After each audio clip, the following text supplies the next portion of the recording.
అసలు కృష్ణలీలలో అద్భుతం ఏంటంటే పుట్టిన పిల్లాడికి నీళ్లు పోసి వాళ్ళు తీసుకెళ్లి 11వ రోజున ఉయ్యాల్లో వేశారు. ఉయ్యాల్లో వేసి పడుకోబెడదామని ఉయ్యాలా ఊపుతున్నారు. ఏదో ఎవరికి వచ్చిన పాట వాళ్ళు పాడుతున్నారు.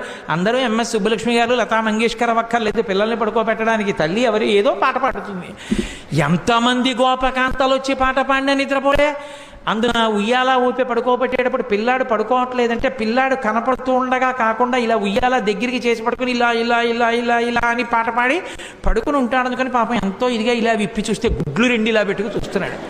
ఏమిటమ్మా పిల్లాడు ఎంతకీ పడుకోడు, ఇదేం పిల్లాడే అని చెప్పి ఆ భుజం మీద వేసుకుని పాట పాడి ఎంతో తిప్పి తిప్పి తిప్పి తిప్పి ఇలా చూడటం కుదరదు కదూ.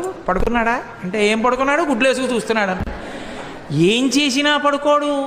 ఇదెక్కడ పిల్లాడని ఆఖరికి యశోదాదేవి వచ్చి తల్లికి ఆఖరికి పెద్ద బ్రహ్మాస్త్రం ఏంటంటే బోర్లా పడుకోబెట్టేసి వీపు మీద ఇలా ఇలా ఇలా ఇలా కొట్టేస్తుంది. ఆ తొడ ఊపుతాను కొడుతోంది.